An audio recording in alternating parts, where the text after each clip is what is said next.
2088年8月18日18点38分，红色预警。根据气象台报告显示，超强台风猛虎在19号凌晨登陆沿海地区，最高风力可达12到17级，同时将持续数日大暴雨，但绝大部分市民直接忽略。今天过得怎么样啊，我的好兄弟？还行。呵呵，兄弟不够意思啊，我跟软软亲自拿着请柬，想邀请你参加我们下个月的婚礼，结果差点被你一砖头拍死。婚礼不来参加，那今晚同学聚会你得参加吧，大家都是好兄弟，有什么不开心的跟大家聊聊吗？上一世我的好兄弟和他的校花女友暗中与我的死对头联手给我下套，最终赔了很大一笔钱。这一世我要狠狠的报仇。行啊，不过我不想出门，但不介意下楼喝一杯。张力猛了，我嘴角勾起一抹嘲笑。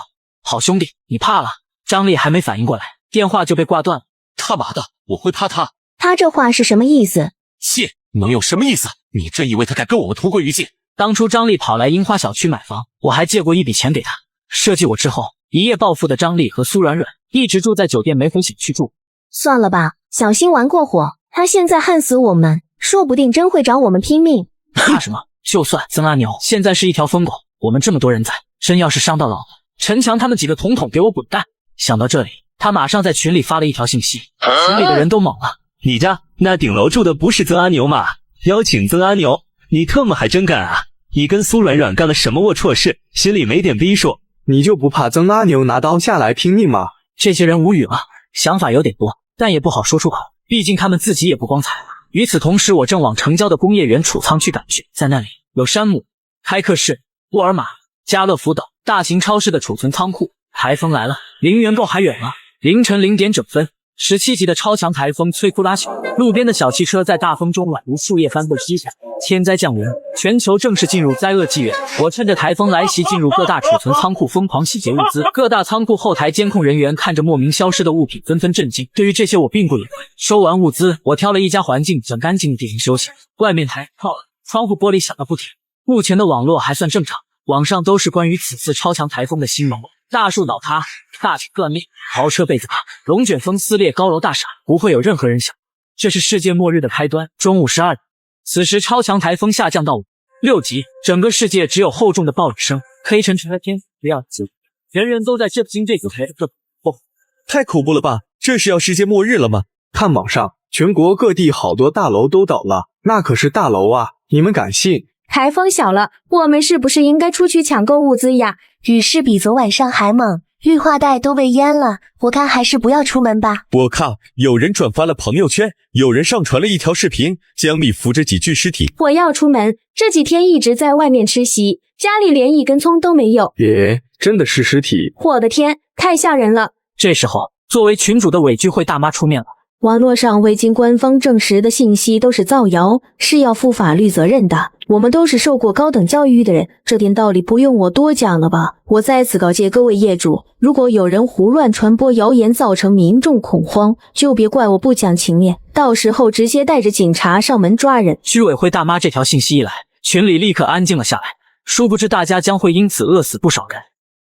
第二天，我回到小区，只见大楼门口挤满了人。大家听我说，现在外面下着大暴雨，这时候出门一旦发生意外，就是在给国家添乱，老老实实待在家里，过几个小时看看情况再说。过几小时洪水淹得更深怎么办？到时候我们还怎么出门？居委会大妈很不高兴，有人反驳她。真要是洪水淹到老百姓无法出门，那你们就省事了。组织上肯定会分派工作人员给老百姓发放物资，并且一定会落实到每个小区的业主手中。稍安勿躁，咱们要相信组织的力量，有任何的新情况，我会第一时间通知大家。大妈的话让业主们都安心了不少。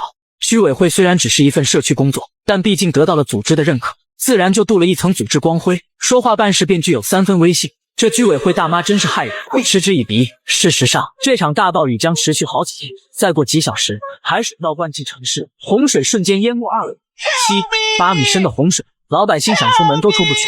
现在出门是居民最后一次抢购物资的机会，上一世也是如此。居委会大妈自以为是的阻止居民出门抢购物资，最终导致无数惨案发生。这次超强台风达到惊人的17级，受灾程度无法想象，组织上现在都忙不过来。谁有空给你送物资？家里没物资赶紧出门。哦呦，就你晓得的多，我刚才说的话你没听见，少在这里带头挑事，一顿不吃能饿死你咋的？挑你妈逼的事，你阻止大家出门抢购物资，万一饿死人，是不是由你来负责？小赤佬，嘴巴放干净一点。什么饿死人？都什么年代了还饿死人？你是在质疑我们的国家力量，还是在质疑我们社区的工作能力？我甚至有理由怀疑你是在故意引导居民的恐慌，刻意引发社会动乱。老菜皮，我就问你，接下来要是饿死人，是不是你负全责？这么多条人命，你负得起责吗？两人直接呛了起来，其他业主都不敢吭声，被小鬼叫老菜皮，居委会大妈脸都气绿了。曾阿牛是吧？今天这事我先记着，等洪水退了，我一定会上报纸你一个扰乱社会治安罪。别等退洪，有本事你现在就告，我等着。正当我要准备回去时，曾阿牛，张丽带着几个女人拦住了我。我跟你打电话，你为什么不接？我给你发的信息，你为什么不回？你打电话我就得接。要不是你，我怎么可能回来？现在房子被水淹了。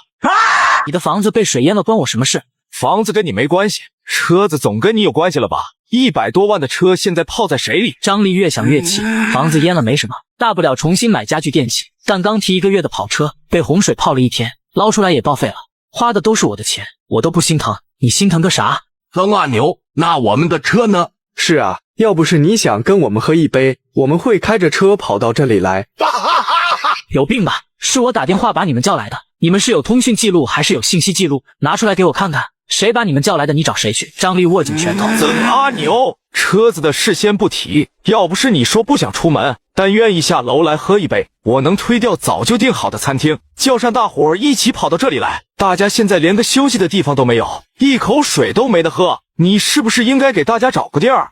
先不提，应该。好，车子的事跟你没有关系，我们自己认了。你赶紧带我们去你家，我们现在又困又饿，等洪水退了我们再走。你他妈的还知道是我家不是你家，你想去就去。所有人都吓了一跳，一脸震惊的看着曾阿牛，这是他们第一次见到曾发脾气，也是第一次见他动手。曾阿牛，你太过分了，有什么事不能好好说，非要动手？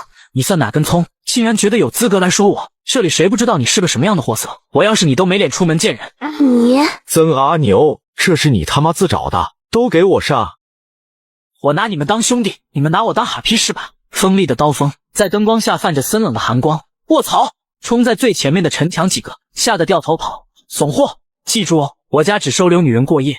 我回到家中，立刻开始检查所有的防弹玻璃以及焊了3道门栓的钢板大门。这笔钱花得很值，尤其是这道大门，卡住3道门栓之后，外面的人抡锤都砸不开。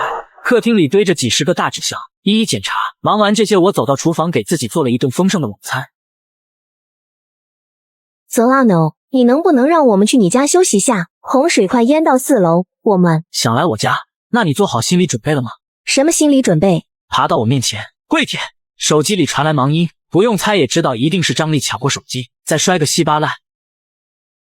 曾阿牛，有种给老子出来！竟敢惦记他的人，张丽觉得自己受到了极大的侮辱。更郁闷的是，当时开着免提，所有人都听见曾阿牛要他的女人跪舔。张丽脸上火辣辣的。曾阿牛，你他妈出来！怎么？刚才不是还很有种的耍刀子吗？老子现在就在你门口，怂吗？而此时我走到音响前，伸手将音量调到最大。接着奏乐，接着舞。张丽等人愣了一会后，怎么弄？我现在累得只想睡觉，再让我做楼道，我要发火了！你发火，你他妈算什么东西？你要睡觉就滚回家睡！哼！张丽，你是不是疯了？苏软软气得不行，赶紧踩着高跟鞋追上去。小太妹虽然是个爱泡吧的社会女，但有一个亲戚管着工业消防这块，苏软软用尽了心思才把人请来参加聚会。这一骂，她岂不是前功尽弃？如果人家记恨在心，给小鞋穿，工厂还开不开了？张丽，你就是一只芦花鸡，成事不足败事有余。回到4楼，小太妹已经被暂时哄好了。通过楼梯口的窗外，看着路灯下持续上涨的洪水，一群人愁得快把脑袋就秃子。这时候，曾阿牛主动打来视频电话，还没走啊？看来今晚你们又要再走到过夜。张丽、陈强作为男人你们不行，男人怎么能让女人挨饿受罪？哎，不说了，我要去泡个舒服的热水澡。哪位女士想通了，记得给我发消息。曾阿牛，老子跟你没完！调侃完张丽他，发现自己又被拉回了业主区。居委会大妈正在安慰大家不要惊慌，同时呼吁大家互相帮助。大家不要惊慌，此次洪灾虽然严重，但只等雨停就会退洪。洪水已经淹过了3楼，同楼层的业主互相之间帮忙，让1到3楼的住户暂时住到你们家，顶多就1-2天的事。同时，家中被淹的业主也不要太难过，房子在人平安就行。退洪后清算一下各自的损失，到时候我们居委会一定帮忙上报，尽量帮大家多申请一点洪灾补助。小区里还有不少没口粮的业主，家里有囤粮的，各家都拿一点支援下。灾难当前，大家应该不分彼此，团结起来共度难关。有业主立刻开队。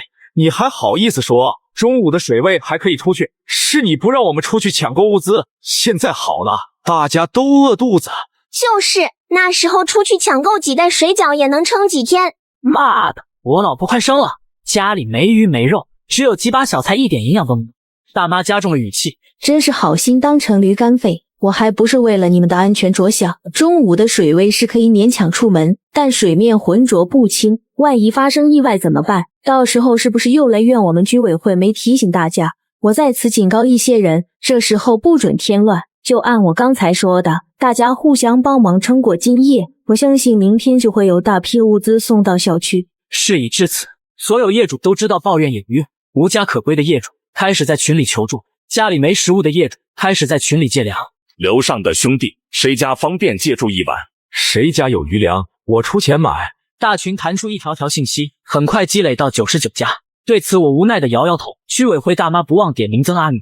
曾阿牛，我知道你是一个人住，把你拉回大群就是想告诉你，如果有人找你借住，我希望你不要拒绝，大家都一个小区的邻居，这时候不帮忙，以后有事也别想有人会帮你。最后一句话多少带点私人警告和威胁，我可不会惯着他，当场回怼，别光说别人，你先以身作则，带个好。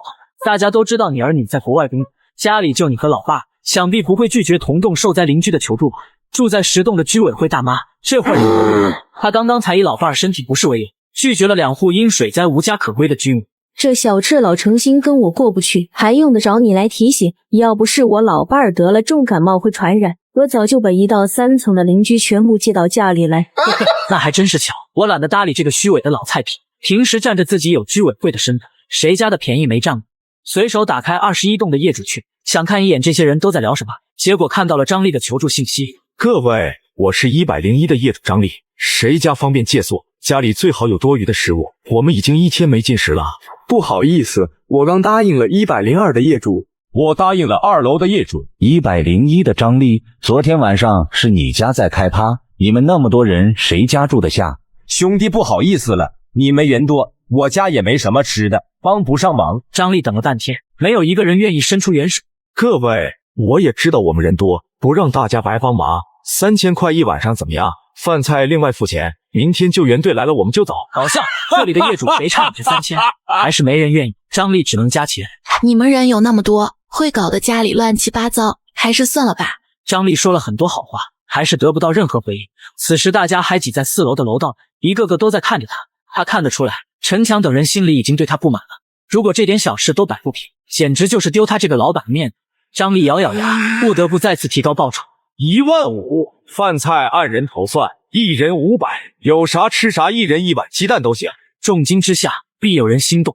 15000只借住1晚上？是，我现在就可以把钱先转给你，你收了我们再上来。张丽松了一口气，一边抓紧时间回复对方，一边咒骂其他不吭声的业主都是垃圾。我看了一下，说话的是602的租，一个外来务工的单身女性，好像是在一家外企工作，长得还挺漂亮。我对这女的不熟，上一世我被姑姑一家打出家门，被迫外出求生的事，这女的还活着，能在极寒存活下来的人都不简单。张丽等人是我骗过来的，这帮禽兽人数众多，一旦意识到末日来临，必然会成为21栋最大的势力庞，什么事都可能干得出来。我想到这里，觉得有责任提醒一句，美女，他们这帮人接近30个，男性占了一大半，你就不怕引狼入室吗？谁知道明天救援队会不会来？谁知道哪天才退伍？住1天舍得花钱，住3天、4天，甚至10天半个月，他还舍得花钱吗？那时候你一个人有能力把人撵出去吗？双方眼看就要谈拢了，张丽火冒三丈，恨不得去挖曾阿牛的嘴。妹子，你别听这人胡说八道，他跟我有私人恩怨，这是在故意整我。群里这么多业主，我一个开场的言而无信，以后还怎么做生意？再说了，现在是法治社会，如果我真的耍赖不付钱，退红之后你大可报警告我。我的话还是起到了一点作用。602的女人表示自己需要再考虑一下。就在这时，张丽又发了一条信息：妹子，钱我照付，我女朋友这儿有只香奶奶，才买半个月，值好几万，绝对是正品，只要你肯帮忙，这包就是你的。原本沉默了的602叶回复了一条信息：我要先验一下货，可以吗？我一看这话，一个字都懒得再说，正要扔下手机睡觉，群里有人狂发语音：101的兄弟，你们那么多人挤在一起肯定不方便，这样我家可以让出一个卧室和客厅，你给1万就成，热水随便用，鸡蛋面条都有，2人头300给钱，怎么样？101的，你们现在就可以上来，我这就去给大家煎鸡蛋下面条。我不禁冷笑，又来一个引狼入室的。我的这个姑姑一向是见钱眼开，作为烂赌鬼，让一群人住1晚上就能赚到1万多，自然是求之不得。而且房子本来就是花钱租来的，只是姑姑一家租房的目的是为了逼我掏钱给表弟买婚房，里面肯定缺少过冬的衣物，过几天极寒一来，还不得冻成一条狗，留点食物也许还能多撑几天，撑到有力气出去抢些物资回家。现在为了点小钱把食物卖出去，一帮禽兽和一家子无赖，到时候有好戏看了。但还有一种更大的可能，就是合起伙来算计我。我一觉睡到早上5点，整个世界都是哗啦啦的暴雨声，透过窗户，小区的水位还在持续上涨。此时4楼的房子已经淹没了一半，有不少居民一夜未睡，纷纷在群里抱怨不止。我简单的吃了顿早饭，准备出门。我盯上了昨天被海水冲进来的几条鱼子，准备冒雨出去打开泥想看看能不能弄到一条。走楼梯来到4楼，将橡皮艇放入水中。楼上有人看见了这一幕，还以为是救援队来了，开窗朝楼下大喊。滂沱的暴雨声，这人喊到嗓子冒烟，都没能让橡皮艇上的人抬头看一眼。听到动静的居民纷纷趴在窗口张望。兄弟，能不能帮我捎点物资回来？最好有鱼有肉，我给你钱。兄弟，你去附近的派出所问问，组织上今天能不能送物资到小区。我假装没听见，10几米深的水屋，派出所都淹没了，我去哪里问？还最好有鱼有肉，过几天能有一口粥喝，你该谢天谢地。我出门没多远，立刻找了一个角落换上冲锋舟。一路上有不少被困在楼上的居民，一个个激动地向我挥手求助。海水倒灌，让魔城变成了一座水中城市，民国时期保留下来的老建筑全部被淹没。我正要掉头，就听见身后有人在喊我：这位兄弟，兄弟先别走。隔着30多米，我一眼就认出了此人，陈振国，魔城蓝天救援队第1梯队的大队长。上一世，这个人救过我的命，那是末世第2年，我在前往哈城的路上差点饿死，就是对方救了我。自天灾降临的第1天，陈振国就一直在忙着四处救援，父母孩子都在极寒中死去。地震之后全城沦陷，陈振国与队员一直没有放弃过救援工作。在这个过程中，队员一个接一个不幸遇难，最终只剩他一人。我跟着对方当过一阵子的救援人员，因为同是磨城人，有着对家乡的共同回忆，陈振国对我颇为照顾。只是我才入队2个月，陈振国就病逝了。救援队的医生说，老陈其实早就知道自己是胃癌晚期，在缺乏药疗条件的情况下，老陈不想躺在床上等死，他选择将自己所剩不多的生命变得更具价值。这是我在末世3年所见不多的人性光辉。兄弟，现在是非常时期，全城的救援工具不够用，我暂时代表组织想征用你这条冲锋舟，不是强制性，你看方不方便？不方便啊，我刚才好像看见那边有一条冲锋舟，不知道还能不能用，我去帮你看看。那边有冲锋舟吗？现在全城的水上工具都集中在葛救援队手上，有可能是被海水冲来的吧？那就麻烦兄弟帮忙过去看一下，如果还能用，再请兄弟帮忙拖到这里。现在全城水患严重，很多物资都被淹了，救援船只换一条少一条。来到无人的角落，我从空间拿出一条冲锋舟，正在跟队员讨论救援方案的陈正，没想到这年轻人真拖了一条冲锋舟回来，看样子还是全新的。我看了一眼，好像是全新的，不知道有没有用。我这条我自己要用。太感谢了，刚才是我太唐突，你已经帮了大家大忙。水面上到处是尖锐的垃圾，你自己注意一点。看着对方疲惫不亢的身影，陈队，我有一个建议。啊？什么建议？别急着救人，人是救不完的，真的，要想救更多的人，最好是集中力量收集过冬的物资。过冬的物资？大夏天准备过冬的物资干什么？我已经走远了。陈振国还在疑惑。等等，他怎么知道我姓陈？暴雨下了1周，全城水位又涨了3。这1周，我都在外面收集物资。头3天，我在江边上不分白天黑夜的打捞物资，白天还有所顾忌，一副挑挑拣拣的样子，只要没人路过就偷偷往空间里扔。到了晚上就变得丧心病狂，疯狂往空间里扔，就连漂浮在洪水中的原木都囤了上百吨。一开始我打捞的不亦乐乎，有官方、军方、民间等救援队伍经过，对我这种行为都是睁一只眼闭一只眼。毕竟组织上根本忙不过来，想管也管不了。与其让那些物资被洪水冲到，还不如成全这个年轻人。现在全城水患，多少老百姓已经在饿肚子，就凭年轻人这副拼劲，身后指不定要养一栋楼，甚至整个小区。我如果知道这些人的想法，一定会说一句：谢谢你们看得起我，但你们真的想多了。直到第3天的傍晚，一条橡皮艇靠近，上面一位自称某区长的人物找到我，此人代表组织想请我将打捞到的物资分配给城中严重缺乏食物的几个小区，为国家做贡献者。组织上将颁发荣誉证书，还会奖励一面锦旗，但这些只能等退红以后再说。雨幕下，我坐在漂浮不定的冲锋舟上，闷不吭声，将刚打捞上来的几箱牛肉罐、几箱白酒一股脑的送给贵哥。下一秒，挥动最大马力掉头就跑。同志，我们不是要没收你辛苦打捞上来的物资，我们是想请你帮忙。后面4天，我一直徘徊在各个区，疯狂收集物资。极寒将至，3个月的天寒地冻，冰封10几米深，冰层夯实坚固。那时候想要打捞光挖掘一件事都困难重重。从码头冲散而来的10几只集装箱，管它里面装的是什么物品，看见了就收。上一世3年的末世求生经历，我真的饿怕了也苦怕，导致我现在见到物资就两眼冒绿光。哪怕我现在拥有的物资10辈子都用不完，但还是控制不住一颗想要拼命囤货的心。只要囤不死，就往死里囤。1周过去，困在家中的居民不是物资殆尽，就是已经在忍饥挨饿。关于专家的发言，老百姓嗤之以鼻，同时又心怀希望。小区业主大群、小群、微信朋友圈一片哀嚎声。一包方便面已经有人开价100块，100块都没人肯卖。居委会大妈自然成了所有业主的批斗对象。这时候，有人记起了我一开始的提醒：妈的，早知道会饿肚子，那天说什么也要出门抢购点物资回家。那位姓曾的兄弟，之前是误会你了，我向你道歉。曾兄弟，我也向你道歉，那天我不该骂你。你家还有食物吗？卖点给我。曾兄弟，你不是一个苎马，家里的食物消耗应该没那么快吧？这种时候别小气，拿出来帮帮大家。我当然不会搭理，我还特地关注了一下张丽等人的情况，不出意外的过得非常狼狈。这帮禽兽分成了2队，张丽带着陈强等关系较好的住进了602，瘦猴子和罗峰带队住进了1101。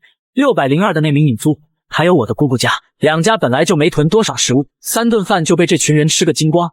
请神容易送神难，1周下来，这群人既不付钱也不肯离开。姑姑在4天前就开始疯狂打电话向我讨要生活物资，那帮禽兽老同学也不得不拉下脸来提出向我购买物资。我直接关机，谁他妈有空搭理你？夜色降临，极寒将至。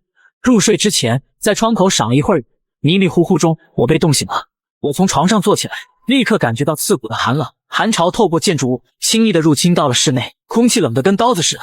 我穿上恒温衣，踩着拖鞋走出房间，从空间里拿出一堆木柴，分别扔进卧室和客厅的壁炉中，在酒精的助力立刻燃起了熊熊大火。我将一张单人沙发拖到客厅的壁炉跟前，倒上一杯红酒，窝在沙发上刷手机。老孙打来电话，冻得上下牙齿都在打架。小子，醒醒，快把厚衣服都穿上，千万别睡过去，这天气太邪门了，外面现在零下30度。老孙还急着叫醒其他人，2人简单的说了2句就结束了通话。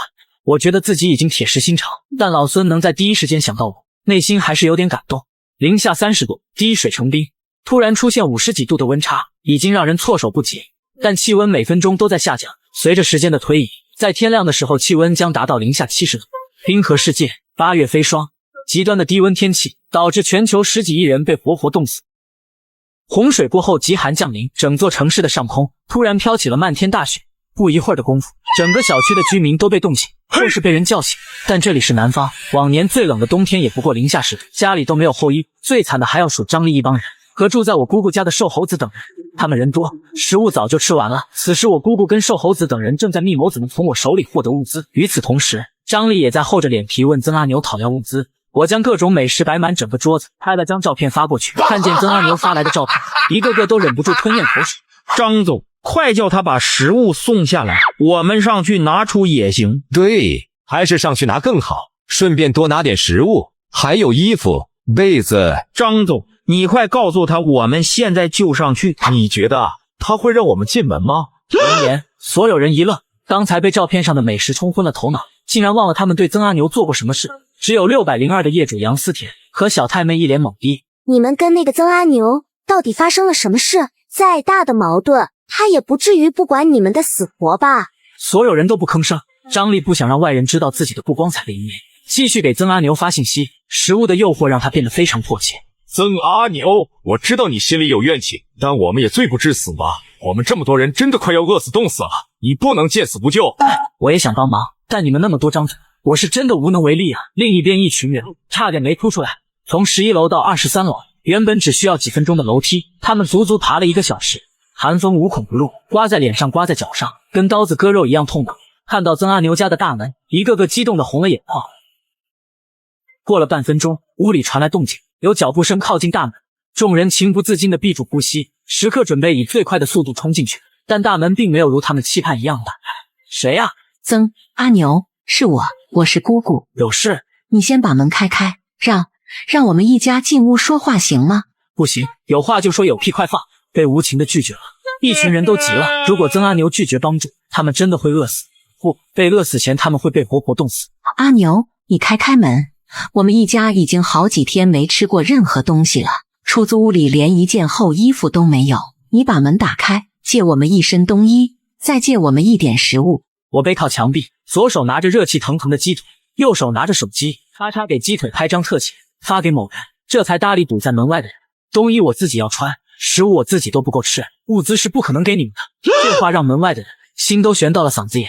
你个没良心的小崽子，我可是你的亲姑姑，问你拿点物资怎么了？跟你那个死鬼爸妈一样，要点东西就像割肉似的。所有人吓了一跳，脸上都是焦急和愤怒的表情。你是傻逼吗？要不是不想报复，瘦猴子真想冲上去往老女人脸上狠扇2个大逼斗。这种该求人的时候你骂人，还骂人家过世的父母是死鬼，你是诚心得罪曾阿牛，好将大家拒之门外。我爸妈在世的时候给你钱还少，你们2口子赌钱没钱吃饭，不是我爸妈拿的钱，你儿子学费都交不起，不是我爸妈拿钱交的。你们2口子借高利贷赌博，还不起要被人砍手的时候，不是我爸去银行取钱，亲自把你们赎回来的。我爸妈在世的时候没少帮你吧？你不念着他们的好无所谓，但你非要嘴贱，饿死冻死都是你自找的。被人说出丑事，曾丽丽的脸色难看到了极点，想到眼下一家子的情况，只能暂时忍气吞声。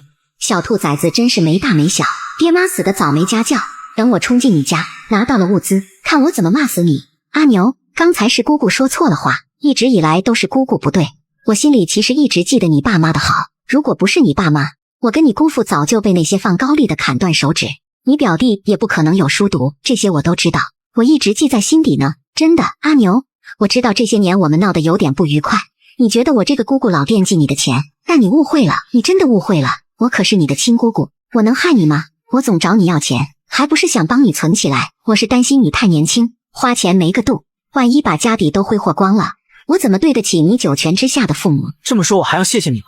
阿牛，姑姑真的没有骗你，今天把话说开了也好，姑姑保证再也不会问你拿1分钱。难道你要姑姑下跪才肯开门吗？以前都是姑姑的错，你爸是我唯一的大哥，他走了我也一直很难过，你爸要是还活着的话，烂赌鬼的话能信吗？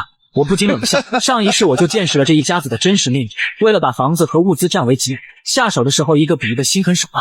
这样吧，你们先回去，看在我爸的份儿，我给你一点物资。外面真的冻死人，你现在就把门打开，让我们进屋暖和一下，一会儿我们穿上冬衣，拿上物资就走，肯定不会赖在你家，你要相信我们。要么现在回去，等我收拾一点物资送下来，要么什么都没有，你们就站在门口慢慢等啊。说完这话，我就回到客厅，舒服的躺在沙发上。物资1包方便面我都不会给，滚远点，要死到别处去，冻死在我门口我还要动手处理，贼嘎麻烦的好吧。旁边的瘦猴子3人憋不住，曾阿牛和曾总曾哥，是我猴子罗峰还有小沈，有事。曾哥，求你开门，我们真的快被冻死了，我们已经5天没有吃过东西，求你给点吃的。5天都没吃过东西？是的，我们10个没跟张丽他们一起，我们临时借住在你姑姑家，她家里也没多少存粮，大家一起住了2天就没吃的了。饿了这么久真可怜。觉得我们可怜？你他妈的倒是赶紧把门打开啊！曾哥，我知道你还在生我们的气，但是工厂的事真不是我们干的，我们也是最后了才知道，是张丽。对，是张丽和苏软软叫陈强几个一起害你的。是我都还没开始暗示，你倒是主动上了。瘦猴子一同前来的2个同伙都惊呆了。你怎么说这种话？管他什么话，先把门偏开再说。难道真要活活冻死、饿死在这儿？你以为扯别的，再说几句好听话，曾阿牛就会开门？曾阿牛心里最想要什么？你们不清楚？如果有必要，就算真的出卖张力又如何？算计曾阿牛这件事上，他们吃肉我们喝汤，难道还要为了他们不顾自己的死活？笑话！张力又不是我们的爹。曾哥，我们几个真的都是被迫的。我们知道的时候，工厂已经被卖了。陈强就是张力的一条狗，他威胁我们，如果不跟他们同流合污，就让我们滚蛋。曾哥，您知道的，我们1没好文凭，2没技术能力，3没好的家庭。如果离开了工厂，根本找不到一份好工作。但我们从心里很看不起张力他们这种人。当初要不是曾哥你拉大家一把，张力能在魔城买房吗？陈强家里穷的叮当响，没有曾哥借钱，他能在老家买房吗？还有李思思，也是曾哥你掏钱送他去进修。至于苏软软成天装的跟什么似的，不用我多说，曾哥您现在也知道他是什么样的货色。曾哥，我们愿意为你作证，证明是张力他们伪造证据，合谋侵吞了你的工厂，还联手对方公司在合同上下套，害你赔了好大一笔钱，差点就倾家荡产。被挤在后面的曾丽丽一家都惊呆了，竟然发生了这种事，难怪追着小兔崽子拿钱买房，人家里都不理。原来是事业受了打击，钱都赔出去了，是这帮垃圾害我们家拿不到钱买房子。瘦猴子越说越激动，到最后义愤填膺，仿佛自己是曾阿牛最忠心的信，把张力等人骂得不如垃圾场里的一堆垃圾。你们3个的意思我明白了，先回去吧，一会儿我多拿点物资下来。哥，我们现在又冷又饿，真的没有力气返回楼下，要不你开门让我们先进屋。要么回去等他，要么留在原地活活冻死，随便你们。此时张力脸上的表情就像吃了一坨屎。曾阿牛主动联系他，他还以为是对方愿意让出一点物资，但是没想到曾阿牛只是让他听见这些话。妈的，瘦猴子3个竟然敢出卖我！张力掐断了视频，看着陈强几人陷入了沉思。很明显，陈强他们心里有了别的想法，很可能已经有了2心。之前曾阿牛的话就已经很明显了，他愿意帮忙，但人实在太多，想帮也帮不上。不管这是真话还是曾阿牛的一种手段，事实上确实起到了离间作用。为了物资，瘦猴子等人已经背叛了我，这时候不能再把陈强几个得罪了，我还需要他们充当打手，狠狠收拾楼上的叛徒。我要让所有人都知道，谁敢当叛徒都没有好下场。至于陈强几个也不能要，等天灾过去，一切恢复如初，再一个个的开除掉。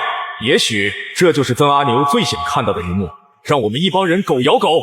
但即使知道了曾阿牛的目的，他现在也没有办法阻止，有奶才是娘。去他妈的！一群喂不熟的白眼狼。张力暂时收起内心的愤怒，脸上露出笑容，尽量让自己笑得自然一点。各位，我有办法搞到物资，不但能让大家暖和起来，还能让大家吃到热腾腾的饭菜。闻言，所有人都眼冒绿光。突然降临的极寒很可能造成全国电网大面积瘫痪，整个小区只剩惊慌和恐惧。王大妈，你给我爬出来！你不是说明天救援队就会来的吗？你不是说明天组织上就会送物资上门的吗？这他妈的都多少个明天了？救援队呢？物资呢？老太皮，不吭声是吧？直接敲一顿帮大家出气。敲他！都是这个扒皮害了我们。王大妈抵不住压力，不得不出声。大家不要过度惊慌，越是事态严重越要保持理智，千万不要冲动做出一些无法挽回的行为。我已经得到了确切消息，军队已经出动，组织已经与天灾展开时间和速度的较量，请大家安心等待救援。听说军队已经出动，居民们怒气就消了一大半。在大家的印象中，无论什么天灾，只要有军队出动，一切都会好起来。但这些话依然不能熄灭居主所有的等待又等待。我警告你，明天如果还得不到任何救援，老子一定亲自上门撕烂你这张嘴。此时的居委会大妈内心慌得一批，其实他也联系不到组织，但是又怕这些居民情绪失控。相信我，军队救援一定会来，大家再坚持2到7天。行吧，2到7天，直接给老子收合得了。去他妈的！老子全家靠喝自来水撑到现在，天亮之后见不到物资，老子就弄嘎你！面对居民们的叫骂，王大妈眼神中露出一抹阴，一个邪祟的念头诞生。大家先听我说完，组织不仅派了军队救援，还下达了一个命令，为了让所有居民平安等到救援，组织命令每家每户务必拿出家中物资，然后进行统一分配，由我们居委会进行。由于天气原因，我会给每栋楼指定1名楼主，由这名楼主挨家挨户收集物资，再合理分配到每个人的手中。一切都是为了我们所有人的生命安全，希望大家积极主动配合，不服从命令的，事后肯定被刑事处罚。集中每栋楼的物资，再平均分配到每个人的手上，挨饿受冻的居民拍手称绝。但这对还有食物的人来说，可不是件好事。我看着这份楼主名单，不禁挑眉。这份楼主名单跟上一世几乎一模一样，这些人无一例外的都跟老八皮有点关系。上一世这帮人收集了所有人的物资，一个个中饱私囊，吃得满面油光，等居民们饿得头昏眼花，愤怒的找上，结果却被这帮生龙活虎的垃圾打趴在地上，不少人当场就嘎了。我自然不会让其如愿，我有意见。曾阿牛，你这个人怎么回事？你是唱反调唱上瘾了？现在都什么时候了，耽误了各楼主的工作，万一有人在下一秒饿嘎，你负得了责吗？饿得嗷嗷叫的居民也跟着指责起来。唉，我也是为了大家着想。各位仔细看看这份名单，名单上的这些人跟老八皮都沾亲带故，你们就不怕这帮人私下勾结，到时候中饱私囊，自己吃得满嘴流油，根本不管大家的嘎火。曾阿牛，你这不只是冤枉好人，还是在扰乱军心，知道吗？被指定的29个楼主紧跟着跳出来批评、指责、咒骂。一张照片的出现，瞬间让整个群安静的掉针可闻。1袋10斤装的面粉，2把面条，1袋水饺，4个鸡蛋，5斤土豆，5斤红薯，还有1块冻得硬邦邦的猪肉，这让连续几天喝自来水充饥的居民眼睛都看直了。各位，这是我家里仅存的粮食，我只留下1把面条和1个鸡蛋，其他的全部拿出来分享给大家。灾难当前，我只能略尽绵力。在食物的诱惑下，群里爆发出了最强烈的欢呼声。原先生怕我的居民全部倒戈，我很满意大家的反应，这才继续刚才的话题。各位，我并不是要阻止组织上下达的命令，团结一心才能共度难关，这个道理大家都懂。但是你们真的放心老八皮指定的那些个楼主？一帮亲朋和利益对象组成的楼主团队，这里头没点猫腻，你们信吗？民主社会有人尽搞一言堂，其心可诛啊！关于楼主的人选，你们大可以自己投票。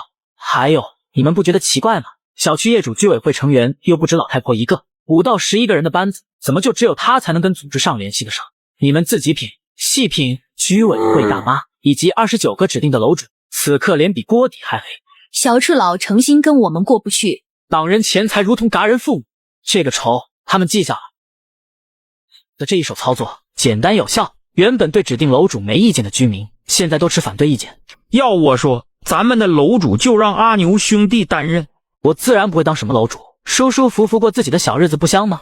楼主我就不当了。我看老孙就很不错，他虽然不是咱们小区的业主，但这么多年老孙的工作态度大家有目共睹，人也仗义，硬扛着寒潮回到11楼的等，冻得脸色发青，浑身几乎失去了知觉。好不容易缓过来一点，立刻抓起手机询问曾阿牛物资的事。刚才确实想把物资分一半给你们，但现在不是组织下达了命令，上交物资集中管理分配，我要是不交，到时候是会被追责的。放心吧，楼主他们正在煮泡面，一会儿就该开饭了。不过你们屋里那么多，又都是外来人，连租户都不是，能不能分到一份我就不清楚了。牛哥，你不能这样啊！我知道你家里一定还有富余的物资，求求你帮我们一次，我答应到时候一定出庭指证张力。瘦猴子讲了一大堆，得不到半点回应，他心急如焚，只能不断向曾阿牛发信息。气温越来越低，信息内容一句比一次卑微。重新回到主卧室的曾丽丽一家同样心急如焚，意识到自己很可能被骗了。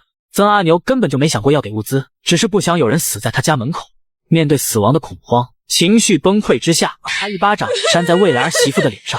15楼的泡面已经煮好了，6个大水桶依次排开，每只桶里装着泔水一样汤汁，表面浮着一层类似面粉的东西，看着就让人作呕。15楼的2名业主当场就发火了，这他妈是什么玩意儿？你们到底会不会煮？这种垃圾狗都不吃！妈的，你们眼瞎呀？泡面不都在汤里吗？整栋楼50-60号人，不把泡面切碎了再煮，这让大家怎么分？都什么时候了，还嫌3嫌4，饿嘎得了！一群饿得饥肠辘辘的居民不得不压下恶心的心情，排着队打了一盆泡面汤端回家。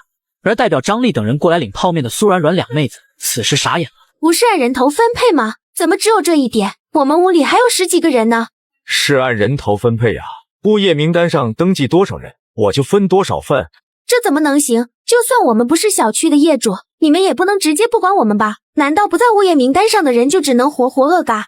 有问题找楼主，食物有限，当然是优先保障小区里的自己人。你们不想要是吧？那给我喝。哟，我要。杨思甜迫不及待扑上去，拿着自己那碗喝个碗底朝天。你们2个疯女人，面对端着空盆回家的2个女人，张丽恨不得一人脸上抽一巴掌。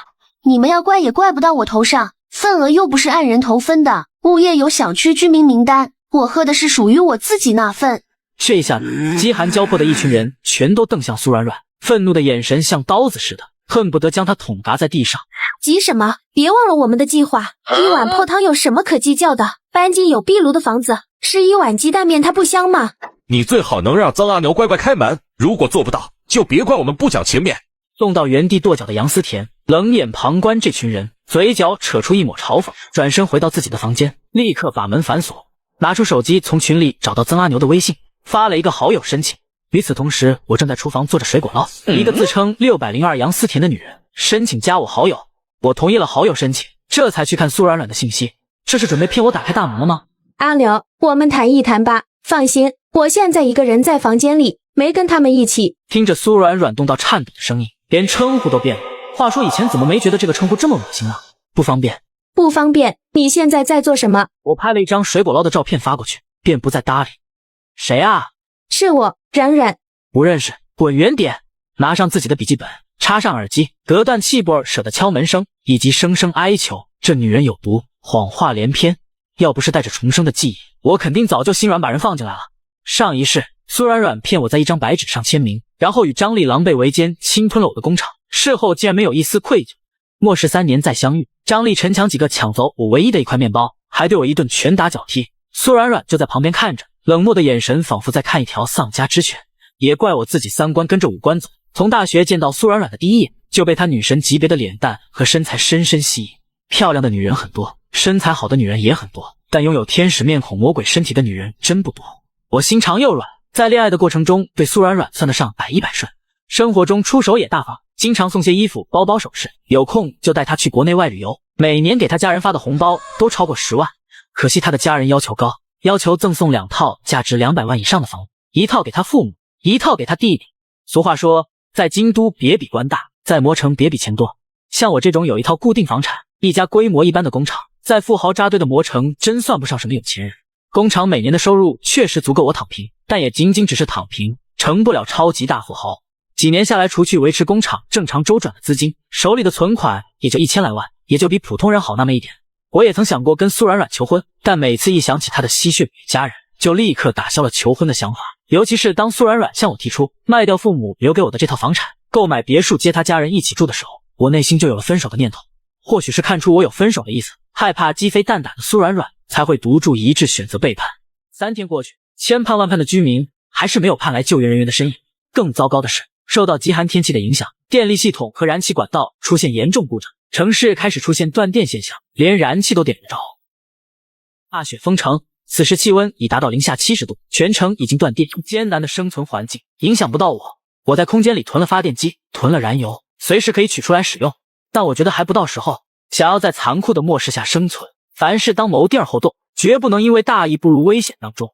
现在还没有爆发大动乱，一旦被所有人知道我家有电源，立刻会成为众矢之的。现在只不过是暴风雨来临前的宁静。我想了想，准备联系老孙问问最近几天的情况。刚拿起手机，大门就传来一声巨响，这一声撞击力很大，整栋楼的人都听见了。却在门外以张力为首的那帮人，一个个凶神恶煞的挥锤砸门。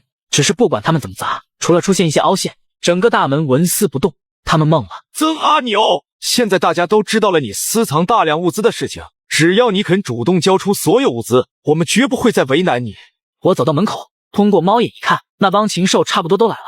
又有刁民想害朕，不管是谁，跟我作对就必须打。曾阿牛，限你1分钟之内开门，把物资统统交出来。就在那帮禽兽嗷嗷各种威胁的时候，我从空间找出一把水枪，往里面灌满了的水。我去你妈的，想嘎，老子成全你！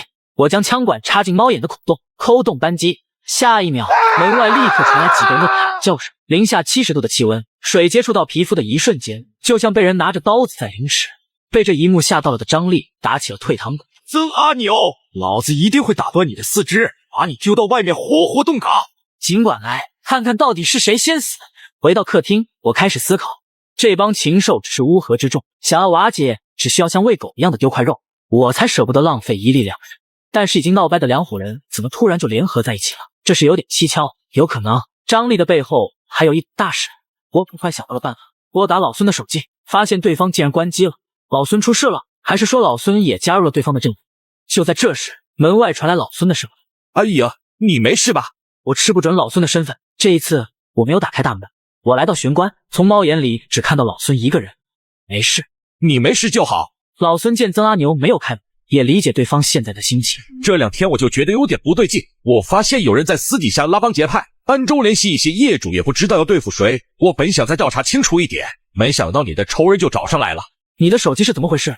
老孙一脸可惜。被冻坏了，开不了机。我思索一番，这样，你先回屋，我会放一个对讲机在门口，你1分钟后来取，我们用它联络。老孙点头，缩着脖子，搓着双手离开。我通过猫眼确定老孙走了，从空间取出一把锋利的开山刀，这才抬起3道门栓，小心翼翼地将大门打开一条缝，把对讲机放在门外后，立刻关住大门，将门栓锁死。老孙拿到对讲机，立刻跟我联系上。我说出了自己的计划。难道真要走到这一步吗？休息了一会儿，我开始做晚饭。有熊熊大火，怎么能不来一只叫花鸡？泥巴这玩意儿，空间果园里多的是。用清洗好的荷叶包上腌制好的鸡，把和好的泥巴均匀的抹上，放在壁炉里的柴火上。我正在忙活着，门口再传来砸门声。曾阿牛，限你1分钟给老子开门！我们已经闻到肉味儿，你果然私藏了好东西，不想被整栋楼的人攻击，就把物资乖乖交出来。张丽带头，一边叫嚣一边砸门。我火气上头，把菜篮子一扔，找嘎！从空间拿出一只装满矿泉水的水箱，找出一根水管，又找出一只公园绿化用的喷罐喷头。水管一头插进水箱，一头连接喷头，走到门口，把喷头插入孔洞，挤开压力阀。门外无比嚣张的一帮人发出杀猪般的叫声。这次卷土重来，他们刻意避开中间猫眼的位置，进行两边站位。万没想到，这个混蛋手里竟然有360度无死角洒水喷头。常温的矿泉水在喷出的一瞬间，立刻变得冰水。跑得快的被喷了一头的冰水，跑得慢的就像被淋了一场冰雨。在极寒低温下，一个个被冻得惨叫连连。360度无死角冷水澡，爽不爽？先撤！回到8楼，2间卧室门紧闭，从里面传出男人的淫笑声。哟，这才出门几分钟啊！真废物，这么快就像狗一样的跑回来。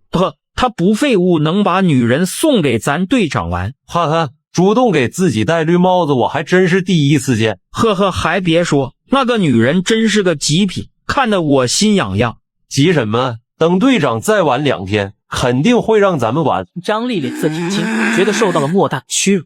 没办法，打不过这帮人。卧室的门开了，一个身强力壮的刀疤脸心满意足地走出来，一边走一边提起裤子。通过他身后的门缝，可以看见床上躺着一个正在哭泣的女人。老子提供物资可不是为了跟一帮废物合作，这么多人都攻不破一道大门，要你们有何用？哎呀，我已经打听到了，那人是谁？是我们的副队长，外号叫刀疤。他是关系户，以前还坐过牢，家里有个当官的亲戚，就把人塞到了这儿。这人脾气很怪，连我们队长都不放在眼里。你还记得之前居委会大妈指定的楼主名单吗？咱们21栋的人选就是他。我明白了，挡人财路如同杀人父母，人家这是恨上他了。有人主动找上门，想一起对付他，一拍即合。台风那天晚上，刀疤正好叫了几个同事在队长家里打扑克，这些天就一直住在那里。对面的业主在外地，他们把门撬了，将那些女人关在里面。我心中隐约有了答案，女人，张丽那帮禽兽的女朋友。是啊，还有602的那个女租户，这是我用你给的物资打听来的消息。我队长强烈反对过刀疤他们的行为，结果被打了一顿，跟那些女人关在一起。说到这儿，一向仗义的老孙义愤填膺，他妈的，简直无法无天，猪狗不如，操他18代祖宗！阿牛，你说什么时候动手？我老孙打头阵，削死那帮猪狗玩样。另一件事你办的怎么样了？正在办，大部分人都不愿意动手，善良胆小，不必强求。那帮人不是好鸟，迟早会挨家挨户的找上门，到时候被逼得没了活路，自然会主动来找你。当天晚上，楼下就传来惨叫声和哭喊声。你们干什么？还有没有王法？求求你们，这是我家的最后一点食物。不只是21栋，其他29栋楼同样发生了入室抢劫的暴力事件，受害者都是年轻小夫妻、孤寡老人、独居男女。透过窗户可以看见对面的那栋楼，一帮人拿着火把从6楼抢到了10楼。混乱中，一名业主被人推下了阳台，洪水结冰，冰层冻得坚硬夯实。清晰的坠楼声听得附近几栋楼的人都心惊胆战，整个小区彻底乱了。这才是第一晚，接下来只会越来越乱，人命如草芥。第5天，文明丧失，道德沦陷，社会秩序彻底崩塌。这些暂时还没影响到我。消失许久的苏软软打来电话，安妮，救救我！安妮，求你看在以前的份儿上，救救我吧！我知道你家里还有物资，只要你肯拿出一点物资，他们肯定愿意交换。苏软软竖起耳朵，关注着客厅里的动静，听着大门传来开锁声，吓得浑身颤抖，拼命往角落里缩。一想到自己这些日子受到的对待，一想到刀疤男越来越不把他当人，他就悔不当初。他知道曾阿牛不会轻易原谅他，但自己必须赌一把。安妮，只要你肯救我，只要你让我住进你的屋子，我愿意当你的女仆。我不收垃圾。大雪封城，全城断电，持续零下70度的气温下，文明秩序彻底崩塌。几个男人鱼贯而入，不顾他们的反抗，一个一个强行拉下床带走，只剩下最角落里2个女人，暂时没动。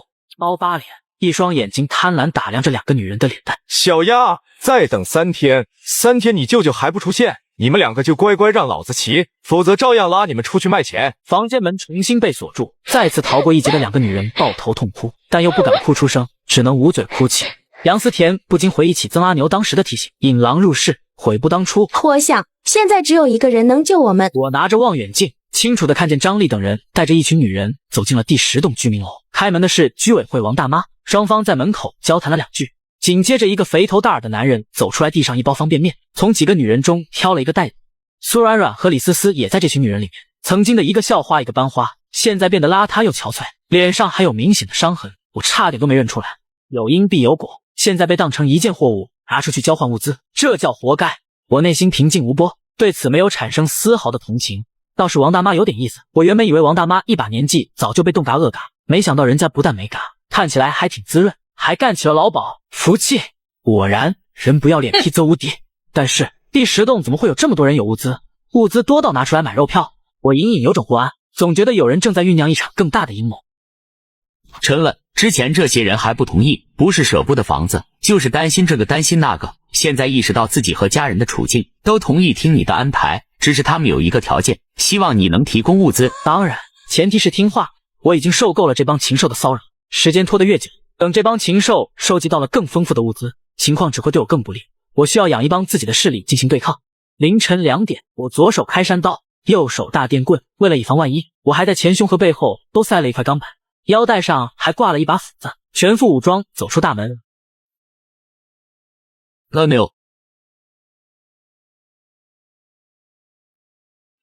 眼光扫视一圈，人数差不多25人，天灾才1个月的时间，一栋楼的居民就嘎了一半，但这只是开始，随着各种天灾的降临，生存环境不断被压缩，物资严重紧缺，幸存者只会越来越少。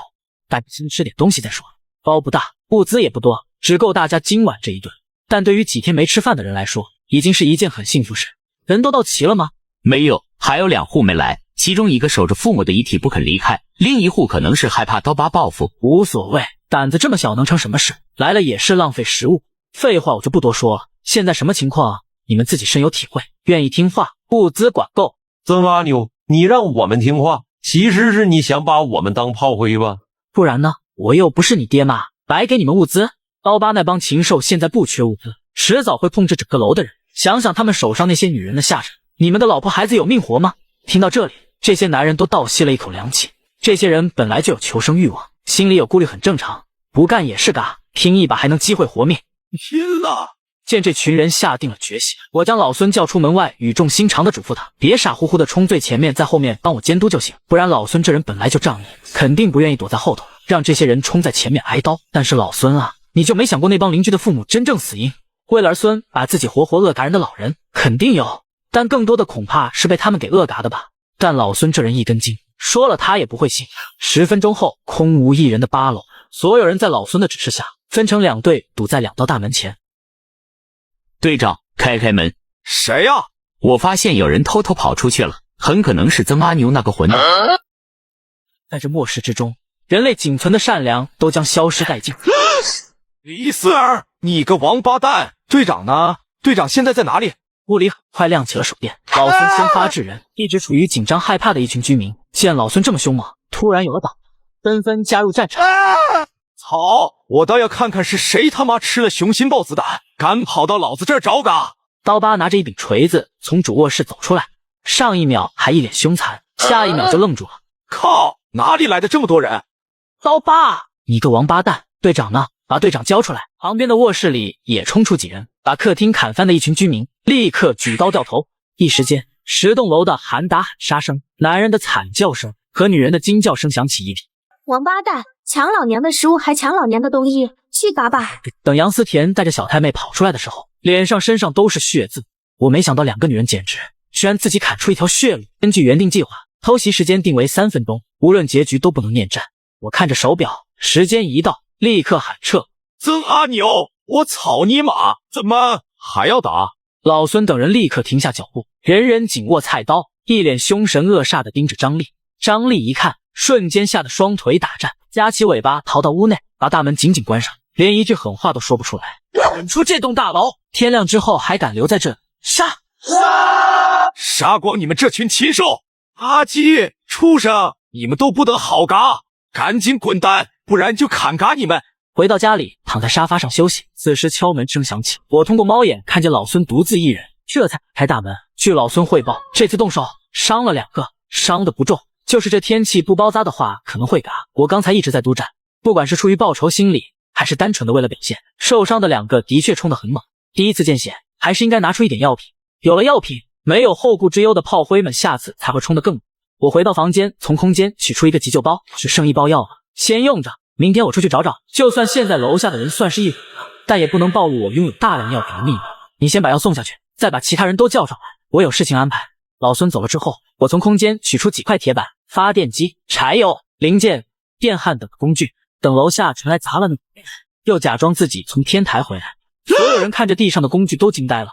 在我的安排下，大家连夜在9楼的楼梯间安装一道铁门，等天亮那群禽兽滚蛋之后，再把底楼的窗口封死，2道铁门轮流值班，整栋楼才算完全掌握在自己人手中。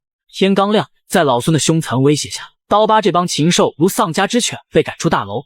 刀疤站在雪地里，还不忘放狠话：这笔账我刀疤记下了，你们有一个算一个，老子都要弄嘎！别避避，现在就来弄嘎我！我站在窗前端着红酒，亲眼看着这帮丧家之犬带着一群女人走向第10栋大楼，人数明显变少，但张丽和陈强几个都还活着，真是打不死的小强啊！我穿上防寒服，戴上口罩，准备假装出门找找物资。阿牛，别走太远，这鬼天气真心没人抗得住，别嘎在外面了。是啊，附近就有几家小超市，你去那儿找找就行。其他人也有同样的顾虑，零下70度，在室外待20分钟，如果不找地方避风取暖，人就会被冻嘎。他们早就想外出寻找物资，可条件有限，根本走不出去。你们把铁门弄好了就回去休息，3天内应该没人会打我们的主意。被困在小区整整1个月，现在终于自由了，仿佛连空气中都有一股自由的味道。冰雪下的城市安静的可怕，大街小巷已经不复存在，找不到一丝熟悉的痕迹。整个室外空荡荡的，不见一个人影，不见一只活物，仿佛整个世界只有我一个活人。天灾降临1个月，我出门寻找物资，被其他栋的居民看见，顿时一些人心里有了不好的想法。19栋，一群人，一个个趴在窗口眼冒绿光，一直流口水。我的根草，对面21栋的人真的在吃肉，他们不但人人有肉吃，还是每人2大碗。明早你去找老孙，让他转告曾阿牛，就说樱花帮计划着要对付他，只要他肯供应我们肉食类的物资，我们19栋就不掺和这事儿，否则……一群小弟越说越激动，一想到肉味，恨不得立刻动手。另一边看着我带回来的物资，少数炮灰的内心有了变化，多少有点真情实意的感动。至于其他人，心里有别的想法也不敢表现出来。整栋楼就我一人能长时间待在室外。阿牛，我都不知道说什么好了。阿牛，我老胡今天把话放在这儿，以后谁要是敢对你不利，我老胡分分钟劈死他个杂碎。听到这些真假难分辨的话，我自然要敷衍几句。也许有几个是真心感激，但我并不觉得心中有愧。我空间里物资是很多，多到绕地球3圈。我拿出手的物资也不是最好的，但人类是最贪婪的动物，一开始就对人太好，时间长了对方只会觉得理所当然。欲壑难填，胃口被养大了，最后恨不得把你身上的每一滴血都吸干。本来就只是一场合作，如果这些物资能顺带帮助一部分守得住底线的邻居，这场合作就是双赢。老孙指挥完众人满脸愁容的找到我。阿牛，今天你走了之后，19栋的楼主派了一个绿毛过来，他们说樱花帮正准备对付咱们。什么帮？樱花帮，其他29栋楼都有一个楼主，这29个楼主成立了一个帮派，就叫樱花帮。我嘴角一勾，露出一抹冷笑，这很正常。末世弱肉强食，小鱼吃虾，大鱼吃小鱼，不只是樱花小区，其他小区现在的情况也差不多，日理日气，一听就不是好东西。这一夜，樱花帮辗转难眠，极度的睡不着觉。21栋对面的18、19、23栋楼的人，每个幸存下来的人都闻到了面汤的味道。香，太他妈香了！我的根草，他们今儿干了一碗忧天地儿碗。房间里中年男人独自坐在沙发上，已经不知道吞了多少次口水。出息，都给我回来坐好！你今天去找老孙，有把我的话说清楚吗？老大放心，话都说清楚了，那老孙当场就吓得腿软了。我王大锤的耐心有限，只给他们2天时间，第3天要是见不到肉，看老子怎么收拾他们！一群小弟立刻恭维：老大牛逼！老大，飞哥不是说咱们樱花帮要一致对外，咱们这么做会不会得罪他？狗屁樱花帮，关我们啥事？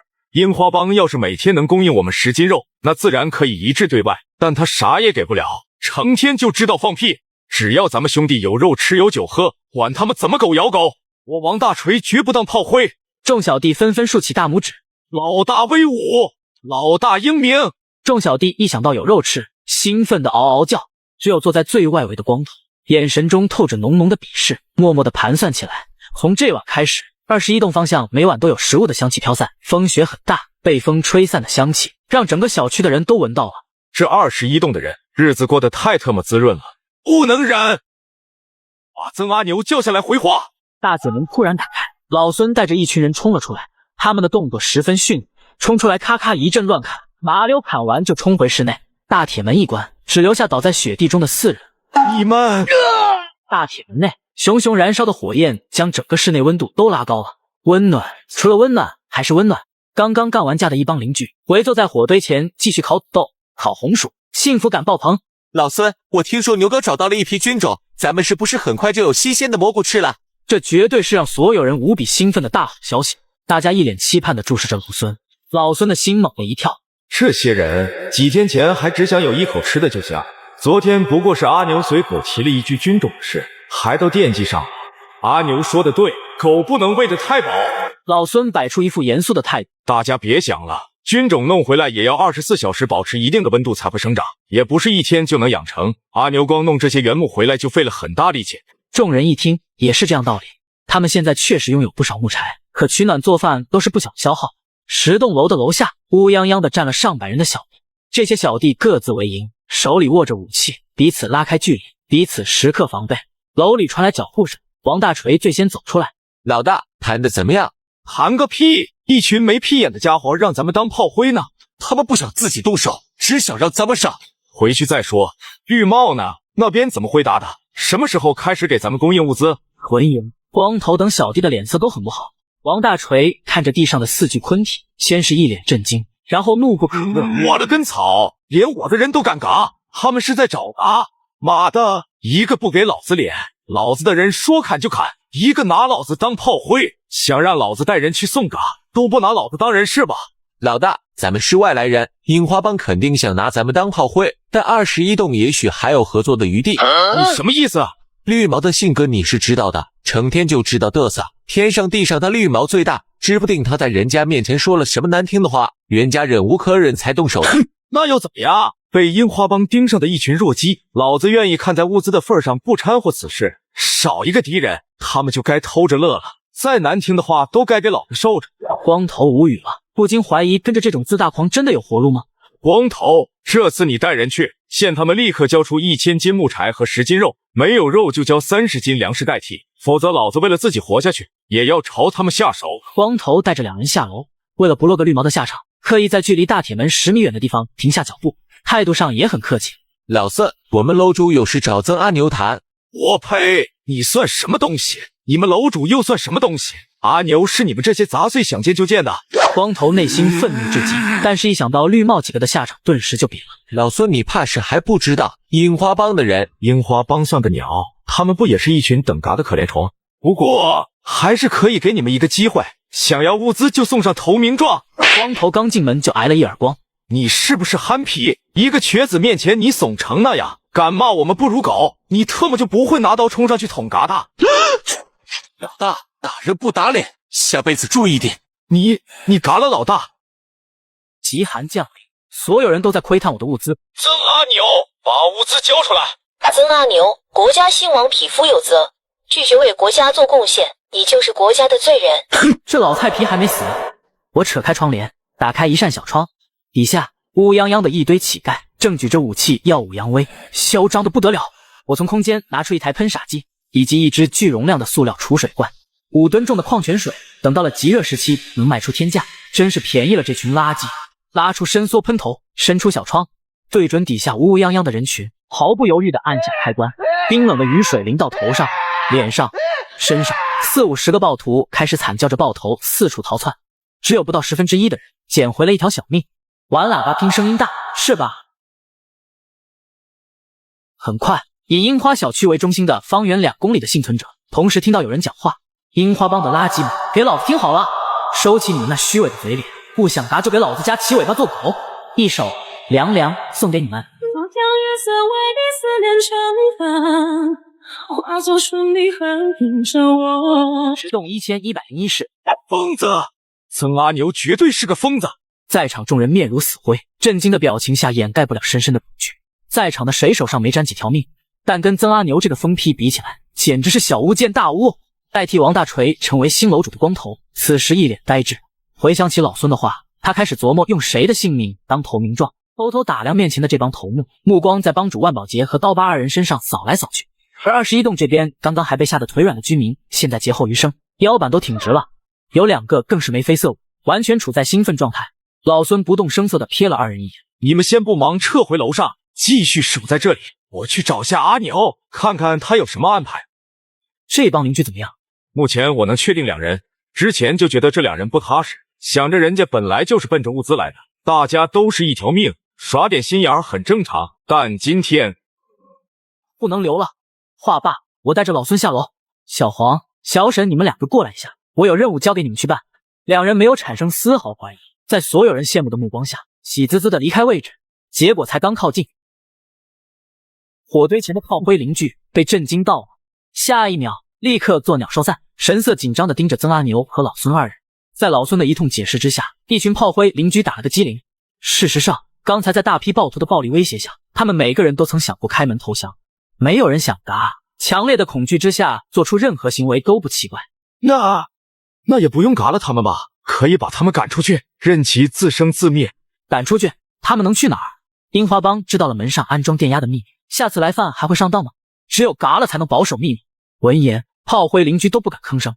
这是他们所有人共同拥有一个的命，2条鲜活的人命，说嘎就嘎。我心狠手辣的背后，其实在杀鸡儆猴，赤裸裸的告诉他们，谁敢背叛地下的2具昆体，就是他的下场。一夜过去，我疯批的名声就传开了，方圆10里的幸存者一夜之间都知道樱花小区有个叫曾阿牛的疯子。我有多疯？你们为了争夺地位、争夺物资的时候，弄嘎几个人就觉得自己牛逼哄哄，而我面对50个暴徒的致命威胁，依然泰山崩于前儿，面不改色，一出手就是地狱阎王级别，当场弄嘎了几10个，绝对的狠人。各个区域的帮派都在私底开始商量，杜拉想我入伙，如果能拉我这么一个牛逼的大人物入伙，我往人前一站就能镇住场子。樱花帮受到了重创，在没有商讨出必杀计划的情况下，只能暂时扶植起来。炮灰邻居经过敲打之后，人心不再浮躁，渐渐向共同利益的核心靠拢。利益核心是什么？生存。谁能保证他们的生存？那就是我。但是樱花帮暂时不想招揉，而我却反过来容不下樱花帮。没办法，谁让我现在锱铢必较，有仇必报，要不是全城断电，摸黑不方便下手，我甚至都不会有隔夜仇。天刚亮，我睁开眼睛的第一件事就是打开音响进行打击报复。清朗的嗓声传遍方圆2公里远。喂，各位请注意，樱花小区的樱花帮，达人越货，草菅人命，逼良为娼，丧尽天良，畜生不如，可杀！我曾阿牛在此重金悬赏，不管是本小区内的邻居，还是外头各帮派的英雄好汉，谁弄嘎樱花帮29个楼主其中一个，可以找我兑换10包方便面。无论个人还是团队，人头分是累积递增的，嘎1人兑换10包方便面，嘎2人可以兑换25包方便面，嘎3人可以兑换40包方便面。如果有人会有团队累积10个人投分，除了相应方便面数量，我再另送一袋10斤面粉和10斤冻肉，欢迎大家踊跃参与。我曾阿牛在此承诺，物资当场兑现，绝不违约。樱花帮的29个楼主瞬间吓得双腿打颤，胆子小的摔在地上，裤裆部分流出一滩液体，最贪生怕死的直接被吓得大小便失禁。这个疯子，他竟然敢用发布悬赏的方式取我们的性命！放在天灾前，想用10包方便面拿走他们的人头，简直是贻笑大方。但现在到处都是为了区区一块面包就拔刀相向的幸存者，这些幸存者中不乏一些义子而食、兄弟相残、杀死双亲的穷凶极恶之徒。没有物资，反正也是恶嘎。当下10包方便面绝对称得上重金，值得无数的幸存者们趋之若鹜。樱花帮的29个楼主头目内心生出一种从来都没有过的恐惧，哪怕昨天被我一次干掉30多个小弟，也没有现在这般恐惧。因为除了小区外的暴徒想要他们的性命，樱花帮下面那帮小弟也动心了。此时他们每个人都感觉到了死神的召唤。住手！救命！王八蛋！你们竟敢背叛我！你们做什么？不要杀我！悬赏才发布出去3分钟，樱花小区有几栋楼里已经传出杀猪般惨叫声，一时间新一轮的暴乱开始了。有些人领到悬赏高兴之余，致命危机也随之而来，被周围一群恶狼盯着，能不能活着把物资带回去，就看他自己的本事。有人领了方便面拔腿就跑，身后立刻有一大群暴徒追上去，还没跑出小区大门就被追上来的暴徒砍拉在地上。但这些都不关我的事，对我来说，外面的暴徒也是暴徒，只要是潜在的敌人，嘎得越多越好。你在这里，我就是王法。极寒3个月过去，天空忽然升起了太阳，温度正在上升，冰层慢慢融化。我睡了一个懒觉，迷迷糊糊中听见外面传来一阵阵的欢呼声，我很无语地睁开眼，发了会儿呆，这才走下床。这是23层的顶楼，视野非常好，只见附近的每个小区都有人在欢呼。但是天灾真的结束了吗？阿牛，你在干嘛？囤水，持续了10来天的0度，一夜之间攀升到了30度，还在深更半夜的情况下。如果幸存者还没任何危机意识，那就是生死由命。囤水？你的意思是接下来会发生旱灾吗？伪天气谁都说不准，没有旱灾最好，反正可以浇花浇菜。这气温确实有点妖孽，说降就降，说升就升，跟炮弹一样猛。我找大家商量一下，有备无患吧。老孙将小区难民召集在一起，提醒家家户户囤水。而难民们听了一哄而散，觉得老孙是当官当上了瘾，有事没事都爱瞎管。只有最初就在一起的邻居发出了疑问：老孙，我们真的要囤水吗？老孙，你会不会想太多了？这里又不是宁夏，怎么可能缺水？我也是听阿牛说要囤水。众人闻言是我说的，立马觉得有点道理。我觉得应该囤水。阿牛这人怎么说呢？我觉得他做什么我们就做什么，准没错。冰雪的融化速度极快，老孙蹲在4楼，手里握着一根绳子，绳子的另一头绑上砖头，投进水底。过了一会儿，他把硬头扯上来，用尺子进行测量绳子打湿的部分。围观的邻居抹着汗水凑了过来。怎么样？又下降了1米。水位每小时下降1米，意味着水每小时蒸发1米。炎热的沙漠都没有这么夸张。一群邻居也意识到了问题。我有种感觉，2个储水罐恐怕不够用。之前极寒3个月，你们说接下来会不会极热3个月？所有人都被这话吓到。8月夏天零下70度的鬼天气都能发生，还有什么事是不会发生的？不排除这个可能性。闻言邻居们都慌了，老孙赶紧安抚大家。这只是一种假设，先不要自己吓自己，但我们确实应该提前准备点物资。假设接下来极热降临，我们不但需要囤大量的水，还要囤大量的盐。对，炎夏日需要给身体补充盐分。不慌，你们先把木筏做出来，让我再想想。老孙独自上楼，鬼鬼祟祟地掏出对讲机。我正在厨房里剁鸭子，准备中午烧一盘啤酒鸭。听见老孙的呼叫，放下菜刀回到客厅。阿牛，忙不忙？不忙。阿牛，你说真的会出现极热天灾吗？我没想到这帮邻居这么快就能反应过来。不清楚，但我觉得有准备比没准备要强。那除了水塔和盐，我们还应该囤什么物资呢？食物吧，方便面、压缩饼干、罐头、糖，保质期时间长的这种。木筏做得很大，老孙带着2个男人一起出门。2道贩子市场，食物虽然不如之前值钱，但价格也不低。除了水塔和盐，老孙跟杨子明扯皮，换了一大堆僵尸肉。等到天黑的邻居们都懵了，你们怎么换这么多的僵尸肉？冰都化了，肉都快臭了。老孙累得上气不接下气，急忙解释。所以我们动作要快，尽快把这些肉熏成肉干，然后密封保存。饼干罐头什么的实在太贵了，按现在的市场价根本换不了多少。老孙这法子行，与其高价买那些物资，不如低价买僵尸肉回来熏制。说干就干。冰雪融化之后，水面上浮着很多木头家具，打捞起来晒1小时就干透了，劈了就能当木柴。老孙等人所住的15栋楼，连续几天都飘出肉味。等他们加班熬夜的把僵尸肉全部熏制成肉干，楼下的水位已经蒸发殆尽，室外气温已经高达50度。更可怕的是，气温还在按每小时上升1度，50度高温天气，气温还在持续上升，幸存者哪里受得了？室内闷热难受，室外太阳直射，没有一点风，地表烫得可以摊鸡蛋。人在一个地方站久了，连鞋底都被烫化。广播里已经发出高温警告，告诫市民囤水囤盐。樱花小区的难民一听，连组织上都告诫市民囤水，纷纷开始行动起来。只是现在的水塔市场价格翻了几十倍，市场需求量太大，有钱都不一定能抢到。无功而返的难民一时间毁的肠子都青了，后悔没听老孙的话，老孙等人就轻松多了，10个水塔都放满了水，家里的水桶碗盆但凡能装水的都拿出来了，肉干熏了上百斤。对比背心短裤还热得冒汗的幸存者，我外出时却是一身长袖长裤。恒温衣果然是好东西，我觉得自己过得跟春天一样。我跑到地下室，面对乱七八糟的车辆，撸袖子就开干，将所有车辆的油箱都抽了干净。小区里的油箱抽干了，马不停蹄地往外跑，一跑就是1个星期。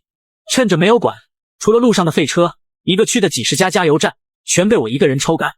本来还想去隔壁区继续抽，结果碰到一队军人正在抽油，我只能假装自己只是路过。别人急着寻找物资，我囤水；别人急着囤水，我囤油，全程我负责留油。极热降临，道路和低矮建筑重见天日，绝大部分物资已经被军人抢先收集一空，但毕竟人手有限，还是有许多小超市供难民哄抢。五谷杂粮经过浸泡和冰冷已经变质，必须重新暴晒，暴晒后口感很差，还有一股子霉味，很多人吃了都上吐下泻。越来越多的难民涌进城市，也意味着物资越来越紧缺，尤其是水源，自来水管已经滴水不出，有难民拖家带口想去浦江打点江水回来喝，汗流浃背的走到江边一看，只剩下干涸的黄沙和黑泥，城里找不到水，只能去城外的找。城外有一座水库，从前150米的水位条，现在只剩10米不到，水库两岸密密麻麻的全是难民，为了争夺水资源，打得不可开交。各位同胞，别打了，大家再打下去，水都被蒸发掉了。有的难民反应过来，架也不打了，举起水桶拼命往前抢。有的难民承受不住苦难，直接瘫坐在地上痛苦。老孙带着一帮邻居往人群外围撤，有难民盯上了他们手中沉甸甸的水桶，蠢蠢欲动的想动手。哼，有种就上来抢！回到小区，老孙心有余悸，通过对讲机把事情经过讲给我听。阿牛，你是不知道，今天水库那里起码有几万人，为了争抢水源，那些难民打起架来都跟疯了一样，我们好几次差点就被抢。水库来回一趟需要走1天吧？可不是吗？我们昨晚半夜出发，路上都是前往水库的难民，装水花了不少时间，回来的时候已经傍晚了。既然全城难民跑城外疯抢水资源，你们应该换个思路。阿牛，你的意思是？我的意思，你们一来一回太耽误时间，为什么不继续寻找别的物资，到时候跟难民换水，这样不是更省事吗？那你觉得我们应该寻找什么物资？食物。食物？广播里不是讲过几天会有另一批粮食运进城吗？那就当我什么都没说。通话结束，老孙陷入沉思，正在休息的一帮邻居也是云里雾里。阿牛的意思是囤食物更有价值。一切物资都有价值，我猜阿牛的意思水源很重要，但食物同样重要。第2批救济粮都要进城了，咱们去收集那些变了质的食物，拿出去能换到水吗？那咱们明天还去水库抢水吗？老孙说了一个折中的主意。这样，明天咱们分成2组，一组继续前往水库，一组出去收集食物，听人劝吃饱饭。天刚蒙蒙亮，小区里突然传来一阵吵闹声，有人声嘶力竭的怒喊着声，下一秒玻璃声碎，重物落地声在清晨格外响亮，紧接着就是女人的惊叫声和孩子的哭喊声，动静太大，整个小区的幸存者都全被吵醒，很多人都以为是发生了抢劫伤人事件，我也这样认为。我翻起身下床，提枪冲出家门，我的脸色非常难看，一方面是被人扰了睡眠一肚子，一方面是有人敢在我的地盘生事打我的脸，两种事加在一起，怒气变杀气。救命！有没有人救救我老公？救护车！谁干的？我脸色铁青，如果真有暴徒生事，我今天非把暴徒打死，再把昆体挂在小区大门以儆效尤。女人泪流满面地向众人解释，原来两口子这几天辛辛苦苦从水库运回来的水都蒸发掉了。男子一时想不开就跳楼自尽，这让所有难民大吃一惊。听这个女人一说，难民们赶紧转身往家跑。不出片刻，家家户户都传来了惨哭声，几乎每个小区都有难民想不开跳楼自杀的一个接一。我收枪回天台查看了一下水塔的情况，每只5吨水储量的罐子已经蒸发了1/5。按照这种恐怖的蒸发速度，不出1周，滴水不剩。某栋楼的天台聚着一群贪婪的难民，看着21栋天台上摆放整齐的水塔，激动的舔嘴皮。看见了吧，这人囤了很多水。可他有枪，我打听过了，附近的原居民都管他喊牛疯子，说他杀人不眨眼。老子又没瞎，还能不知道他有枪？管他是牛疯子还是张疯子、李疯子，手里没水资源的难民才是真疯子。一夜之间温度飙升，极寒过去，极热降临。中午，我在小区附近闲逛，近几日空荡荡的小区突然多了很多难民，水资源的蒸发让大批难民深受打击，一个个神情麻木，愁容满面。当他们看见我精神饱满，帅气逼人，不少难民心怀嫉妒。阿牛，我发现了一件很不好的事，你现在方便聊聊吗？我大概知道是什么事情，小区里突然多了那么多难民，难免会有心怀不轨的人。我在外面等回去了再说。回到家里，我并没有呼叫老孙，而是直接打开了话筒音响，手指敲了2下话筒试音，清朗的嗓声传到方圆1公里每个难民的耳朵里。我是曾阿牛，我发现樱花小区里掩藏着一帮达人越货的暴徒，这帮暴徒不单想对我个人不利，还想朝整个小区的所有难民下手。现在谁把这帮暴徒揪出来，我就奖励他1吨水。话罢，掩藏在建筑里正在开展洗脑工作的阴险暴徒都懵了，被叫到屋里来的几十个难民，你看我看你，紧接着全都扑了上。不出5分钟，这帮暴徒团灭，一个个被捆绑起来押到21栋的楼下。附近小区的原居民纷纷觉得这一幕有点熟悉。当初牛疯子不就干过悬赏人头这种事吗？只是那时候的奖金是10包方便面，现在变成了1吨水。10分钟后，5名难民被倒吊在樱花小区的大门口，在地表80度的高温酷暑下，就像被扔进了火炉烤，一个个苦不堪言，不断开口求饶，才坚持了2个小时，人就脱水而死。第二天下午，5具昆体变成了5具木乃伊。小区里的难民每当看见这5具木乃伊，就吓得浑身发热，之后看见我下来，全都远远的绕着走。本大爷要物资有物资，要枪有枪，一帮穷要饭的难民竟敢妄想害爷爷我，呵呵。而老孙等人的心情没难民那么糟糕。阿牛真是神了，现在市场上食物的价值又回来了，盐更是一包难求。咱们囤了几百包盐，要不要趁现在拿出去换点其他物资？千万不要，广播刚不是说了吗？高温持续3个月，盐这种东西只会越来越珍贵。咱们外出的时候得低调点，都给我把戏演足，见人就哭穷，绝对不能让难民知道咱们手里有物资。我发现最近老有人盯着我们楼的年轻女孩子，是几个年轻的难民，时常在咱们楼下溜达，流里流气的，一看就不是好东西。大门口吊着5具木乃伊，还有人敢生事？这次不用牛哥出手，来1个老娘砍1个，来2个老娘砍1双。黄毛来了，给我弄了一辆山地摩托车。哥，怎么样？这可是市场上最好的山地摩托，在复杂的路况都能跑得飞起，没有路也能闯出一条路来。我仔细打量着摩托车的情况，还有货吗？哥，就算没有也得有，只要哥想要，我们一定办到。有好东西，你只管弄来。你这次想换点啥？哥，市场风向又变了，最值钱的还是食物和水，现在盐的价值排第3，我老大又一云，收了一堆钱和金银首饰，金银首饰还好点，钱现在跟废纸一样。我差点没笑出声，别说金银首饰，再过不久那些高级珠宝都跟路边的破石头一样不值钱。哥，你能弄到水吗？谁有是有，但不能给你太多。哥，先来5吨行不行？我装作一副为难的样子。你得准备装水的车辆。没问题，我一会儿回去就开过来。为了防止难民哄抢，还带来了一帮从，个个腰别菜刀，满脸凶。你小子想的还挺周到。我扯着水管上到天台，5吨水放了3个多小时。哥，以后我们炸屌帮一定优先供您先挑，你挑剩下再给其他客户挑。你能帮我找个人吗？找人？黄毛怔住了。台风极寒，全城都是死人，还有很多人直接失踪，找人可不是一件容易的事。很多人找你们帮派求个物资吧。黄毛点点头。你帮我找个资深直升机教练，不是专业教练也行，物资抵学费，保证不会亏了他。我通过炸调帮用1车烂白菜换了1辆直升机，并让黄毛帮我找了个直升机教练。